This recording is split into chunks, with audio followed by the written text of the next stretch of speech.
Fala, nação rubro-negra, plantão Fla-News no ar. É isso aí, energia lá em cima. E o nosso cardápio de hoje, conta aí. Olha, o cardápio de hoje está fervendo com informações de dentro do ninho do urubu, com um nível de detalhe que a galera não vai achar em lugar nenhum. Vamos dissecar a plano de guerra do Neymar para o jogo de domingo. Que é pesado. Sim. E também a revolução tática brutal do Leonardo Jardim, que está, assim, varrendo medalhões do elenco titular. A famosa vassourada, né? Isso. E para fechar, operação de franco atirador que a diretoria montou no mercado da bola para tentar fechar a maior contratação do ano antes mesmo da bola rolar na Copa do Mundo.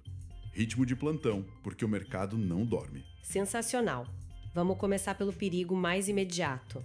A gente sabe que enfrentar o Neymar sempre é complicado, mas a informação de bastidor é que ele vem para esse jogo como um animal encurralado. E animal encurralado é perigoso. Muito perigoso. Sabe aquele leão que foi cercado e agora está com um alvo invisível nas costas, precisando dar o bote para sobreviver? Qual é a engenharia por trás desse desespero do staff do Santos que transforma um simples jogo de Brasileirão em uma final de Copa do Mundo particular pro camisa 10? O contexto explica o nível de agressividade que o Neymar vai trazer para o Maracanã. A história começa no interior de São Paulo, na verdade. O Carlo Ancelotti viajou pessoalmente até Mirassol com um único objetivo. Ver o Neymar. Exato, avaliar o Neymar de perto. Mas o que aconteceu na prática? O Neymar sequer entrou em campo. Nossa, imagina a cara do Ancelotti. Pois é. O italiano, que tem uma visão absurdamente pragmática de comprometimento tático e físico, tomou uma birra imediata com a situação. O resultado todo mundo viu na última convocação para os amistosos da seleção. Neymar fora da lista. Neymar fora. Foi um recado institucional fortíssimo. O problema para o Flamengo é que o staff do jogador recebeu uma informação privilegiada nesta semana. Olheiros de confiança da comissão técnica do Ancelotti estarão nas tribunas do Maracanã no domingo. Ou seja, ele olha pro Flamengo, vê a camisa mais pesada do continente e pensa, se eu destruir a defesa rubro-negra no Maracanã lotado, o italiano vai engolir o orgulho e me convocar. A vitrine perfeita, né? O projeto do Camisa 10 é um copia e cola do que aconteceu no primeiro turno do ano passado, na Vila Belmiro. A nação tem pesadelos com aquele jogo, cara. E com razão. O Santos venceu por 1-0 com o gol dele, mas a questão não foi o placar, foi a passividade. O sistema do Filipe Luís, que jogava com as linhas muito espaçadas e laterais projetados, entregou, assim, um latifúndio para o Neymar operar. Parecia um jogo festivo de fim de ano. Exatamente. Os defensores davam um passo para trás, evitavam o bote para não tomar o drible e o cara deitou e rolou. A farra só acabou quando o Eric Pulgar leu o jogo. O Pulgar foi o único que percebeu, né? Sim, ele percebeu que a tática não estava funcionando e começou a parar as jogadas na base da falta tática pesada. O Neymar vem ao Rio esperando o mesmo tapete vermelho. Ele quer espaço para isolar os zagueiros no mano a mano e mandar o DVD da partida direto para a Europa. Só que tem um choque de realidade gigante aí. O Flamengo de hoje não tem nada a ver com aquele time do Filipe Luís. Mas, para complicar nossa vida, a equipe chega para esse duelo depois de uma maratona que beira a desumanidade. É o calendário, né? Pois é, a data FIFA acabou de terminar. Temos o Plata, Dela Cruz, Varela e Arrascaeta voltando de voos transcontinentais. O Carrascal, por exemplo, ficou no banco naquela derrota humilhante da Colômbia por 4-1 para a França. Pelo menos ele chega com um tanque físico um pouco menos vazio. É, mas a logística do calendário é brutal. Como que a gente sobrevive a isso? É justamente nesse gargalo físico que o Leonardo Jardim começou a intervir de forma obsessiva, sabe? A comissão técnica portuguesa entende que não dá para treinar o time no campo. O treino agora é a recuperação. Faz sentido. Para sobreviver a essa sequência, o Jardim rasgou o protocolo antigo de viagens curtas. A regra imposta no Ninho do Urubu agora é treinar durante a tarde no Rio de Janeiro e viajar apenas à noite. Para garantir o sono dos caras. Exato. Para garantir que o ciclo de sono dos atletas não seja quebrado com pulos da cama às 5 da manhã. Pegando o jogo contra o Bragantino na quinta-feira como exemplo prático, a logística mudou. Como ficou? O elenco treina às 15 horas, entra no ônibus, voa às 19h30 e vai direto para um resort isolado em Atibaia. Jantam, dormem o ciclo completo, acordam já na concentração com campo de ponta à disposição e jogam à noite. Clube. À primeira vista, quando a notícia saiu, Parecia apenas uma jogada de marketing ou puro luxo corporativo. Muita gente achou isso. Mas olhando para a matemática da coisa, isso é pura engenharia de alta performance. O clube vai abater os custos operacionais da aeronave vendendo as cotas de patrocínio na própria fuselagem. Transformando o avião em um outdoor voador, né? Exato. E nos dias em que o time não viaja, a aeronave entra em pool de locação para outros clubes da Série A. Isso entrega na mão do Jardim o botão de controle absoluto sobre a fisiologia do elenco. Ele não depende de malha aérea comercial, não tem jogador mofando 3 horas em saguão de aeroporto. Mas deixa eu colocar uma lupa num problema sério. A gente olha para a sequência do Brasileirão que vem rasgando nas próximas semanas e é pesado. A sequência é assustadora. Fluminense no Clássico, Bahia lá na Fonte Nova, Galo na Arena MRV com aquela grama pesada, Vasco, Grêmio no Frio do Sul, Atlético Paranaense na grama sintética da Baixada e o Palmeiras. É uma roleta russa física. Sem dúvida. Mesmo com avião próprio, a defesa vai precisar rodar. Esse time está realmente blindado contra o show particular que o Neymar quer dar. A blindagem não vem das peças da zaga, vem da ruptura do modelo de jogo. O Leonardo Jardim está promovendo uma revolução silenciosa, mas extremamente violenta nos bastidores do Ninho. Para construir aquele bloco impenetrável. Exatamente isso que ele chama de bloco impenetrável.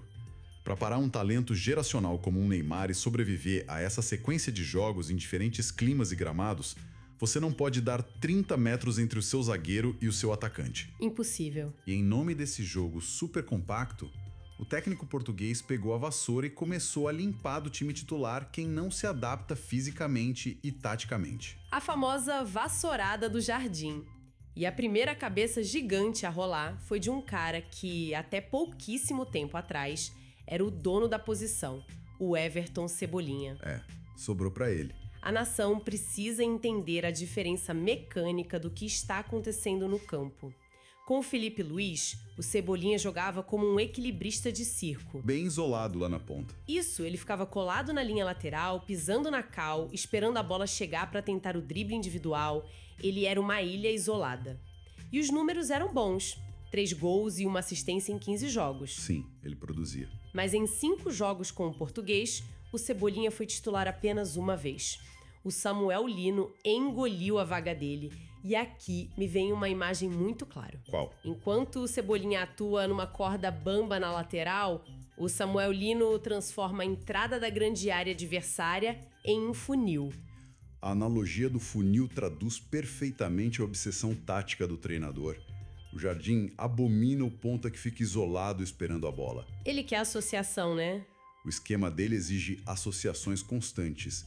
Ele quer que o ponta saia da linha lateral, flutue para o meio campo e arraste o lateral adversário junto com ele. E o Lino faz isso muito bem. Quando Samuel Lino faz esse movimento de funil para o centro, como ele fez magistralmente contra o Cruzeiro e contra o Remo, acontecem 2 coisas. Abre o espaço, imagino. Primeiro, ele cria uma superioridade numérica no meio, facilitando a troca de passes com o Arrascaeta.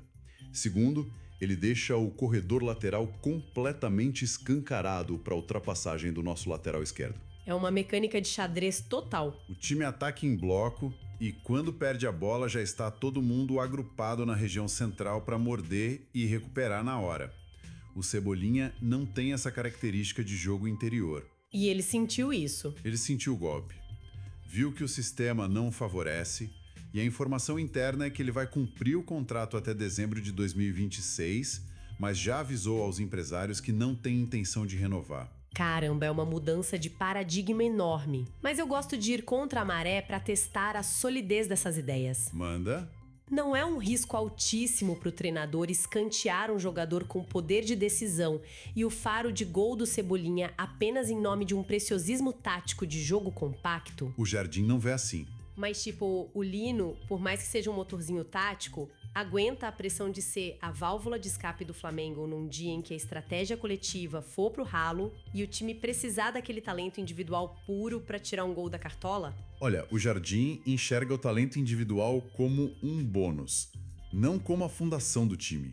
Para ele, o risco de tomar um contra-ataque porque o ponta não voltou para recompor a linha de marcação é muito maior do que o risco de empatar um jogo truncado. Entendi, o coletivo blinda a defesa. Exato. Mas para esse bloco subir e descer o campo inteiro junto, a exigência física é brutal. Por isso, a comissão técnica comemorou muito a volta do Saúl Ñíguez. Ele voltou rápido, né? Muito. O espanhol teve alta do departamento médico, voltou a treinar com bola nesta semana. E o que chocou a todos no Ninho foi o estado físico dele. Ele fez aquela cirurgia chata no começo de janeiro, mas antecipou o retorno porque não ganhou 1 grama de gordura. Voltou fininho. Um jogador com inteligência espacial do Saúl, acostumado ao ritmo do futebol europeu, é a peça que faltava para azeitar esse funil no meio-campo. O encaixe parece perfeito para a lousa do português. E aproveitando as brechas dessa data FIFA, o Jardim também olhou para a base. Tem garoto subindo. Ele subiu vários garotos que jogaram aquela final duríssima da Libertadores Sub-20 na semana passada. Todo o holofote tá no Ryan Roberto, aquela promessa que a torcida já implora para ver no profissional. Joga muito. E no Josme, o moleque que a diretoria buscou no Avaí, que tá sobrando na categoria. E abrindo um parêntese essencial aqui, palmas de pé pra garotada do Sub-12, que foi vice-campeão mundial lá na Espanha. Fizeram bonito demais. Batendo de frente com as potências europeias e caindo só pro Betis na final. E vale lembrar a regra de ouro que a base do Fla prega pra esses moleques de 12 anos. Isso é muito legal. Obediência aos pais em primeiro lugar, escola levada a sério em segundo. E só no terceiro plano entra o futebol, que tem que ser jogado com um sorriso no rosto e sem o peso do mundo nas costas. Essa blindagem da base é o que garante o futuro financeiro do clube. Mas, voltando ao presente e às urgências do time de cima, a intensidade desse modelo de jogo do Jardim está cobrando a conta. Como assim? O meio-campo vai entrar em ponto de ebulição na próxima janela de transferências, porque o nível de exigência física está deixando os jogadores caríssimos pelo caminho. E aqui a gente mergulha de cabeça nos bastidores do mercado da bola. Começando por uma situação que está deixando a nação angustiada. A situação do Dela Cruz. Exato. O Nicolas Dela Cruz é um craque absoluto, mas o corpo dele parece que não suporta a rotação que o futebol brasileiro e agora o Leonardo Jardim exigem. Os números são assustadores. Desde que o técnico português assumiu a prancheta, o uruguaio jogou exatos 29 minutos. 29? É muito pouco para um cara do nível dele. A gente conhece o drama crônico das dores nos joelhos, a gente sabe que a comissão precisa poupar o cara de gramados sintéticos para não agravar a lesão e que jogar na altitude virou um tabu. Sim, ele não tem sequência. Mas a corda parece ter esticado até o limite de arrebentar. O que rola nos bastidores? A equação financeira e técnica do De La Cruz simplesmente parou de fechar. A comissão técnica não pode depender de um jogador que escolhe o terreno onde pode atuar. Ele virou a principal vitrine para uma saída na janela de julho. E o mercado já tá de olho. Os tubarões do mercado já sentiram o cheiro de sangue.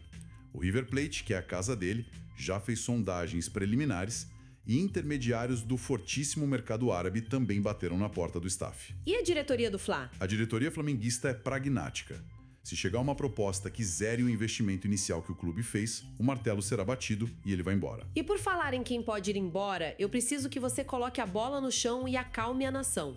No fim de semana, as redes sociais viraram um caos absurdo por causa do Eric Pulgar. A polêmica da multa. Vazou a informação técnica de que a multa rescisória do chileno despenca para 5 milhões de 200 mil euros, agora no meio do ano. A torcida já acionou o botão de pânico na hora. A galera surtou. A lembrança do Gerson sendo vendido pro Zenit voltou com tudo e a galera começou a surtar achando que a Europa vai pagar essa pechincha e levar nosso melhor cão de guarda no meio da temporada. É o trauma falando mais alto que a lógica de mercado, sabe? Vamos jogar um balde de gelo nesse pânico analisando a economia fria do futebol. Por favor. O Pulgar está com 32 anos. A seleção do Chile está matematicamente fora da Copa do Mundo, ou seja, a vitrine de valorização global dele fechou as portas. Ele não tem mais aquele holofote. Exato. Quando a diretoria comprou o Pulgar, ele tinha 28 anos.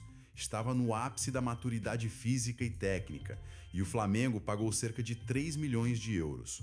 O mercado europeu e até as ligas periféricas que pagam bem investem pesado em garotos de 20 anos visando revenda. Ninguém vai pagar isso num cara de 32. Nenhum clube da Europa vai assinar um cheque de 5 milhões e 200 mil euros à vista para acionar a multa de um volante de 32 anos que não vai jogar o Mundial. O departamento de futebol está dormindo o sono dos justos. Então é só um ajuste natural de contrato. Essa queda da multa é um mecanismo contratual normal de desvalorização etária e não uma contagem regressiva para ele ser vendido. E antes da gente destrinchar essa ameaça tática que vai pisar no Rio de Janeiro, o momento é de muita festa nos nossos bastidores, galera.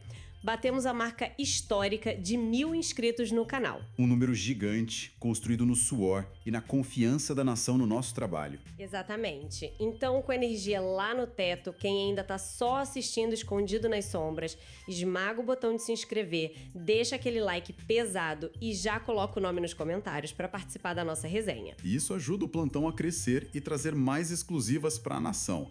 Então bora fazer esse canal gigantesco. Bora lá. Ufa! Essa tranquilidade do departamento de futebol é um reflexo muito claro da nova doutrina instaurada na Gávea. A gente pode chamar de lei do BAP. Essa lei mudou tudo lá dentro. O presidente mudou completamente o tom das operações.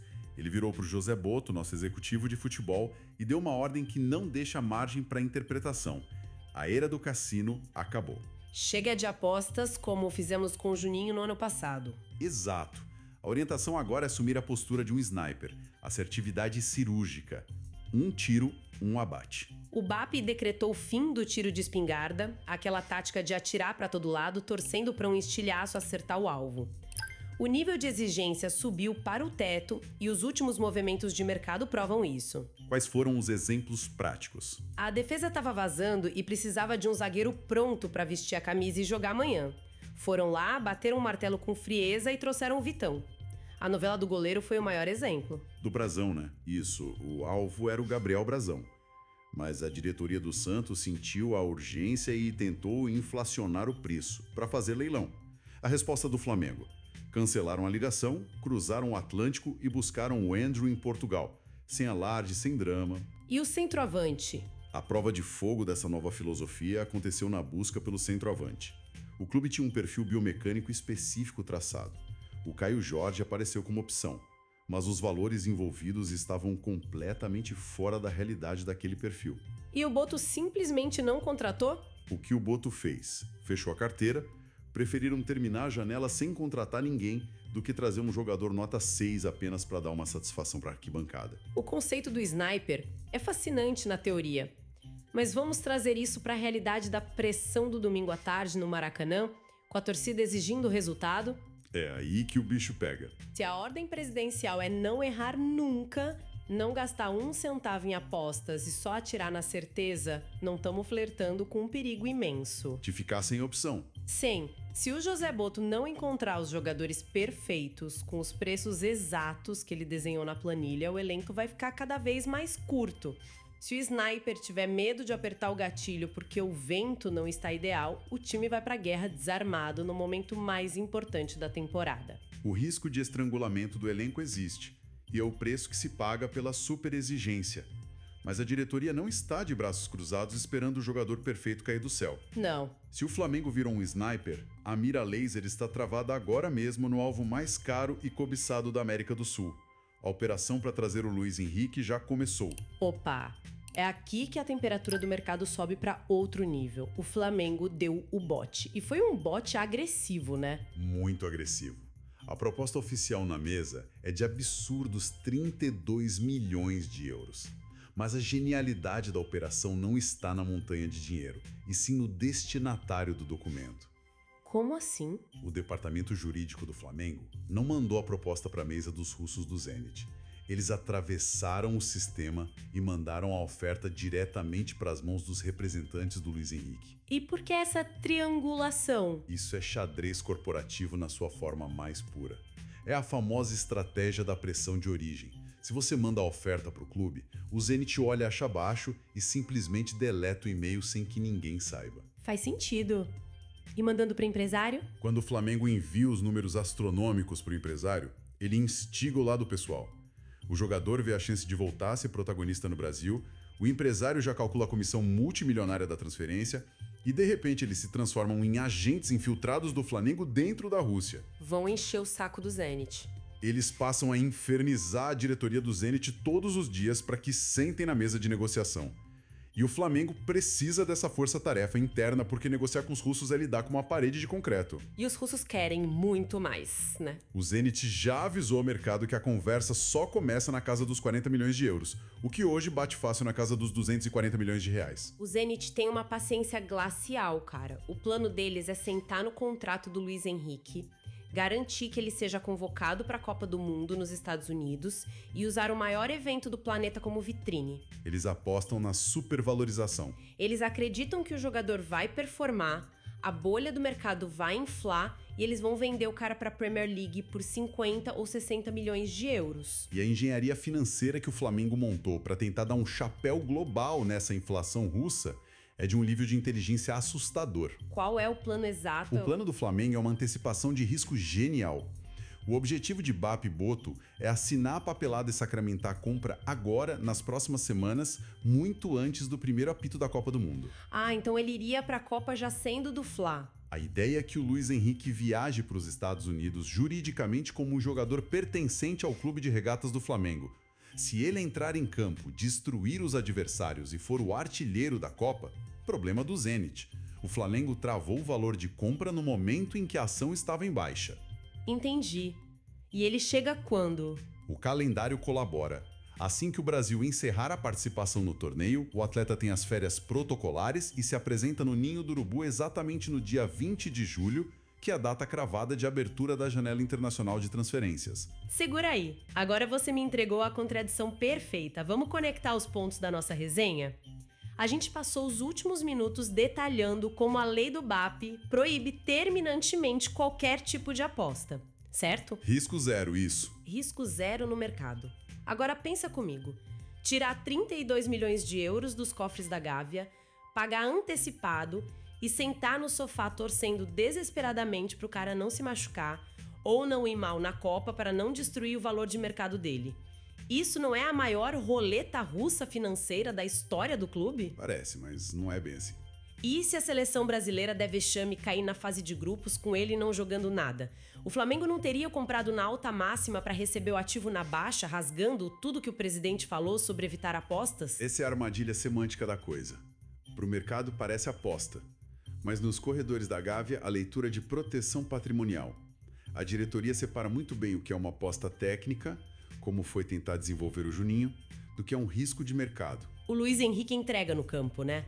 O Luiz Henrique é uma realidade técnica incontestável. Ele entrega no campo.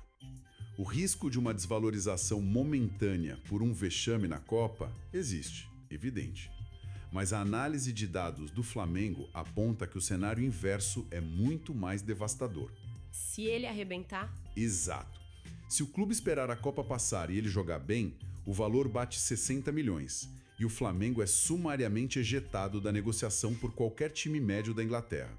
A máxima lá dentro é que o ótimo é inimigo do bom. É, faz sentido. Eles preferem assumir o risco financeiro agora, travar a concorrência europeia e garantir um craque que vai sobrar no Campeonato Brasileiro, independentemente da nota que os jornais gringos derem para ele nos Estados Unidos. É de explodir a cabeça. É um jogo de pôquer de alto risco, mas com as cartas marcadas pela inteligência de mercado. E para a gente amarrar esse super plantão, precisamos olhar lá para frente. A Copa do Mundo vai paralisar tudo e eu quero saber como o Leonardo Jardim, que não tem um pingo de paciência para falta de intensidade, vai usar esse buraco no calendário. O planejamento está traçado nos mínimos detalhes. No dia 31 de maio, quando os campeonatos pararem para o Mundial, a comissão técnica decreta 15 dias de férias inegociáveis para o elenco principal. E depois? Mas na volta, a chapa vai esquentar de um jeito nunca visto. O Jardim arquitetou uma intertemporada de nível europeu dentro do Ninho do Urubu. Imagino que a cobrança vai ser alta. Estamos falando de treinos físicos em 2 períodos, imersão tática integral. Ele vai usar essa semana sem a pressão dos jogos de quarta e domingo para fazer uma lavagem cerebral tática no elenco e enraizar de vez esse bloco compacto. O único problema é que ele vai dar essa aula de tática para uma sala pela metade, né? A lista de jogadores que vão desfalcar o Flamengo para serviço às seleções é absurda. Arrascaeta, Pedro, Danilo, Varela, De La Cruz. O time titular inteiro quase. A logística definida pelo clube é que esses atletas terão direito a dias de folga proporcionais ao momento em que suas seleções forem sendo eliminadas da Copa do Mundo. Ou seja, vai ser um pinga-pinga de retornos. Vão voltando aos poucos. E vale destacar a agilidade absurda do departamento de futebol em relação à Libertadores da América. O sorteio da fase de grupos rolou na quinta-feira à noite. Caímos num grupo traiçoeiro com adversários de Medellín e La Paz, onde não tem o problema da altitude, mas o buraco negro do grupo é o jogo em Cusco, a 3.400 metros acima do nível do mar. Lá é cruel. E o que o Boto fez? Na manhã de sexta-feira, menos de 12 horas após o sorteio, já tinha um emissário oficial do Flamengo desembarcando no Peru. O cara foi com a missão de mapear a cidade, fechar a logística de oxigênio e garantir o melhor hotel de Cusco com meses de antecedência. Antes de todo mundo. Antes que a inflação de preços chegasse ou os adversários tentassem bloquear as acomodações. Libertadores não se ganha só quando o juiz apita, se ganha na competência da logística. Mas antes da gente fechar as portas desse plantão, eu quero lançar uma semente para a nação debater nos comentários. Manda.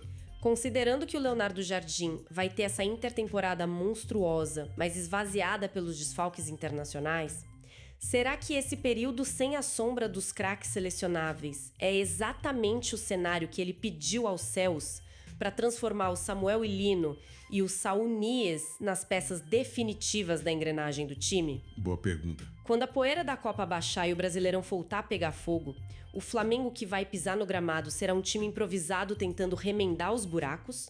Ou nós já veremos um esquadrão voando baixo, com Luiz Henrique estreando e ditando o ritmo do continente como se o Maracanã fosse o quintal da casa dele? A galera vai ter que comentar. E sobre o Neymar? E a pergunta que não quer calar para este domingo: o Neymar vai conseguir escapar da arapuca tática que o Jardim montou no meio-campo? Ou vai sair do Rio de Janeiro percebendo que o Flamengo atual construiu uma muralha intransponível? Fica aí o choque de realidade pra gente ferver nos grupos de discussão. E mantendo a energia lá no alto, muito, mas muito obrigado a cada um de vocês que nos ajudou a pulverizar a marca dos 1000 inscritos. O sarrafo agora subiu, vamos dobrar essa meta. Quem consumiu essa aula de bastidor até agora e não está inscrito, o dedo não vai cair. É isso aí. Esmaga o botão de inscrição, soca o like nesse vídeo, deixa seu nome e a sua opinião nos comentários para aparecer nos nossos próximos debates e joga o link desse plantão em todos os grupos de WhatsApp rubro-negros que a galera tiver. Isso ajuda o plantão a crescer e trazer mais exclusivas para a nação. Um grande abraço a todos, saudações rubro-negras, fui!